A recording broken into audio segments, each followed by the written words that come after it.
Wonder Woman number 7, written by Brian Azzarello, art by Cliff Chang. We left off last issue with the gang forming and completing their plan to blind Hera from messing with their lives, but also Zola got captured by Hades, so that's what we're dealing with now.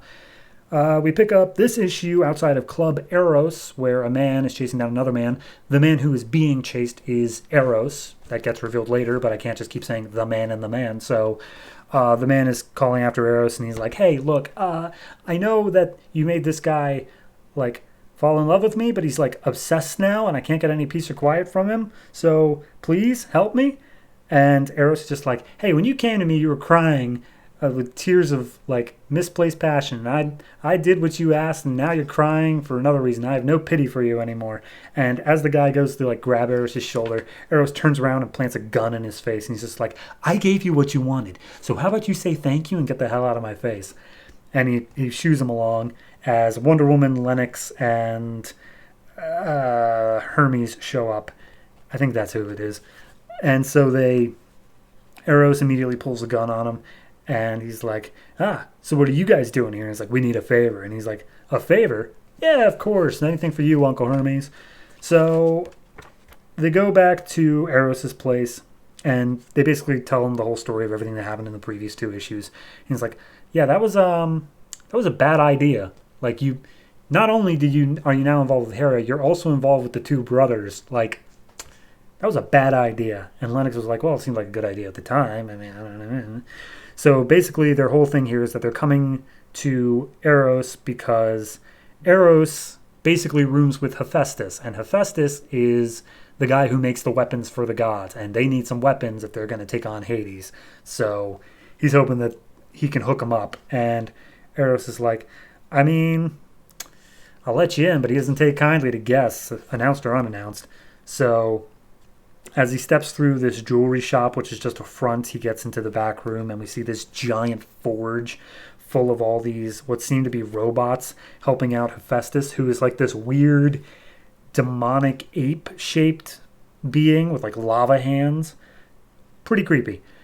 But basically, I guess they explain the plan to him. It's Mount Etna, by the way.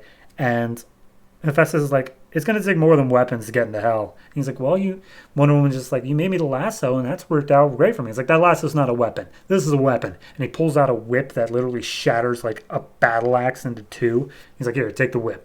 That'll be a weapon.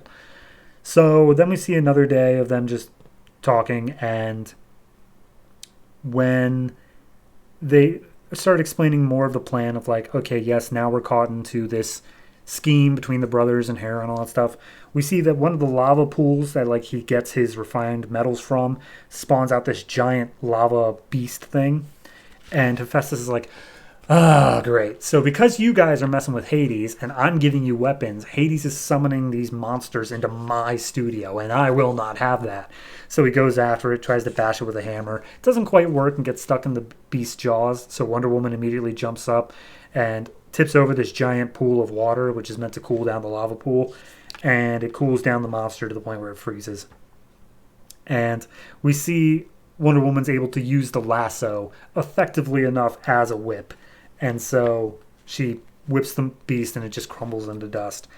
But as she does so, she sees a couple of like these robots that were around. It turns out they aren't robots. They're guys. They are guys in like armor suits.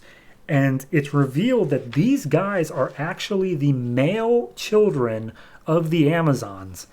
And Wonder Woman's super surprised by that. And they're like, what, are you like, yes, there's a 50-50 chance of boy or girl. And it's like, I just assumed that we all had girls by the will of the gods. And it's like, the gods don't care about you.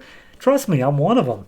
So then we get the backstory that apparently like 3 or 4 times every century, the Amazons go out to like nearby ships. They seduce all the men on board, have their way with them, and then like just throw them overboard, leaving them to die. And then 9 months later, all the girls that are born are like praised and brought into society, like, hooray, new Amazon children. But then all the boys are just secretly taken away, and they are brought out to basically drown them. But Hephaestus shows up and says, I will trade you weapons for these children so that I can use them as my forge minions or whatever. And Wonder Woman does not take that very well, that they are being used to basically be slaves. And so that night, Lennox also picks up on that. That night, Lennox comes over to Wonder Woman's room. And he's like, I know what you're doing. I've got the same idea. Let's go do it. So they go down to Hephaestus' room and tie him up with the lasso and basically tell him, like, here's the deal. You have to tell the truth because that's actually my weapon. My weapon is the truth. And she's like, Hephaestus is just like, the lasso doesn't do that. Your intimidation does. And you just blame the rope. And so she immediately throws him through the wall into the forge and just yells for all of her brothers, like, you are warriors, you are Amazons, male or female, you are still warriors, rise up against your master. And they're like, hey, no, like, let him go, he's a cool guy. Like, your sisters, the Amazons, they were going to drown us all. This guy saved us and he lets us just make art with him. We're really cool with this situation here. Please stop messing this up for us. And she's just like, oh, I'm sorry. And Hephaestus gets out of the rope and he's like, I get it. Your heart's in the right place. Get some rest because tomorrow you are going to hell.